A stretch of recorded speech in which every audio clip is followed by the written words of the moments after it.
Donkey of the day right there. The Breakfast Club, bitches. You can call me the donkey of the day, but, like, I mean no harm. Donkey of the day for Thursday, February 17th goes to 43-year-old Robin Folsom. Do you know who Robin Folsom is? She's a former Georgia official. She was a director of external affairs for the Vocational Rehabilitation Agency. In between her, Tinder swindler, and Zachary Horowitz, who was sentenced to 20 years in federal prison for scamming investors out of an estimated $650 million. Scammers are having the worst week ever, okay? Maybe not Tinder swindler because he just signed to an agency and it seems like his bad behavior, his scamming-ass ways are being rewarded. But people like Robin Folsom are getting caught up after living their best lies. I'm living my best lie. All you scammers living your best lies intrigue me. Okay, I can totally understand why you would do a documentary on the Tinder swindler. I am fascinated by Zachary Horowitz's story because he raised $650 million from investors, had investors thinking they would be acquiring licensing rights to films that HBO and Netflix had agreed to distribute abroad. How is that not interesting to someone? If you have ever launched a startup or tried to get funding for a project, then you know how hard it is. Okay, so to see this man raise $650 million, I'm impressed. Okay, I just sit back and I think to myself, though, like, you are a Hollywood actor. Do you know what kind of independent films you could be producing with that kind of money? If you know those kind of investors, then they clearly believe in you, which is why they gave you that kind of bread to begin with. So why come up with a scam instead of a legit plan to do the right thing with that money you raised? I don't know. Whatever. It's not about Zachary, though. It's about Robin. Okay? Robin's scam is pretty impressive, too. Now, she didn't raise nowhere near the money Allen did, but her finesse game got her what she wanted. See, she clearly wanted some time off and wanted to get paid for it, so she decided that maternity leave would be the best option. Well, you need to be pregnant, and have a baby for maternity leave, right? Somebody got to shoot that club up. Mm-hmm. Wrong. Not in the scammerverse. In the scammerverse, you can be whatever you need to be to get to the bag. Let's go to WSB-TV2 for the report, please. Folsom earned about $100,000 a year as the senior communications official with the Georgia Vocational Rehabilitation Agency. Now she's facing a 4-count indictment that accuses her of faking a couple of pregnancies in order to collect family medical leave pay to which she was not entitled. A coworker saw something very strange and blew the whistle. We thought there had to be a misunderstanding. We couldn't believe it. State Inspector General Scott McAfee about the tip that led to the indictment of 43-year-old Robin Folsom, who resigned last October as a senior official at GVRA, the state's vocational rehab agency. According to McAfee, one of Folsom's colleagues witnessed what appeared to be a portion of Folsom's stomach come away from her body last March. The coworker suspected Folsom was wearing one of these so-called fake pregnancy devices or costumes, which are widely available online. McAfee says GVRA played a critical role. The GVRA employees, the human resources, just started putting 2 and 2 together, and things weren't adding up.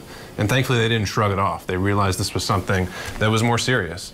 Robin Folsom's story began to unfold. State investigators and the Attorney General's office built this indictment largely around Folsom's alleged lies. That included the creation of a fake person to be the fake father.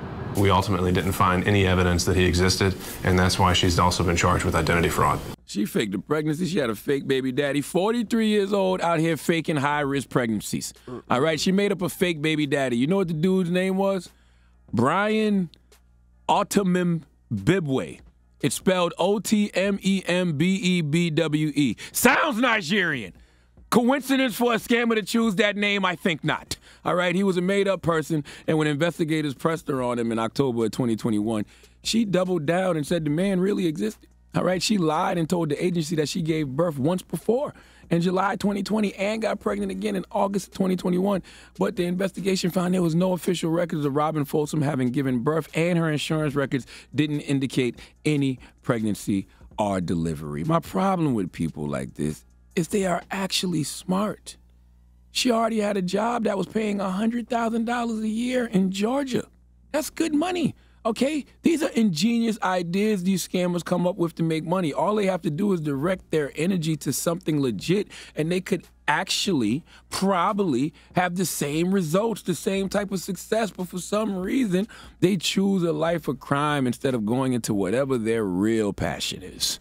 All right, Robin got paid maternity leave. She had her fake Nigerian baby daddy send an email to her bosses that said she was under doctor's orders for several weeks of bed rest after giving fake birth to a baby in May of 2021. You come up with a plan like that, you can come up with a plan for anything. All right. Do you know the level of commitment it takes to hold up that kind of lie? There are people who can't even commit to the truth in the way that Robin committed to that lie. So this just shows me that Robin, whatever you chose to commit to in life, you would have accomplished. But you chose crime. Now you are charged with 3 counts of making false statements and 1 count of identity fraud. A local grand jury indicted her ass. Look, man, they say the money's the same whether you earn it or scam it. Probably true. But the consequences of what comes with that money are not. All right? Earn your money, good consequences. Scam your money, jail, prison. Please give Robin Folsom the sweet sounds of the Hamiltons. You are the donkey of the day. You are the donkey of the day. Yee-haw. All right. Nope. It's a white-collar crime, so you already know what race she is. Okay? Let me see. All right. Wow. What you mean, wow? You knew that. It's a white woman. Come on, stop. She used a Nigerian last name. That threw me off a little bit. That's what you do. She was sending an email. How many scamming emails have you gotten from Nigerians? Come on. She knew what she was doing. You suck, man. I wanted to play a game. Pause. I'm gonna get you this. Wow, what did you do? I'm gonna get you the fake baby pregnancy kit. I'm gonna buy that for you. Okay? I'll pass. We gonna have to make a bet. You have to walk around and tell people you pregnant for me. Nope. And okay, if you pregnant don't, from who? Me. No. All right. What's wrong and with if you, you man? don't, I'm gonna wear it and say I'm pregnant from you. So either way, this game will be played. Oh my goodness. All right. All So you're right. either gonna play it my way or my way. All right. Ask Yee is next. 800-585-1051. If you need relationship advice or any type of advice, call Yee now. It's the Breakfast Club. Good morning. Donkey of the Day is brought to you by the law office of Michael S. Lamonsoff. Don't be a donkey. Dial pound 250 on your cell and say the bull if you've been hurt in a construction accident. That's pound 250 from your cell and say the bull.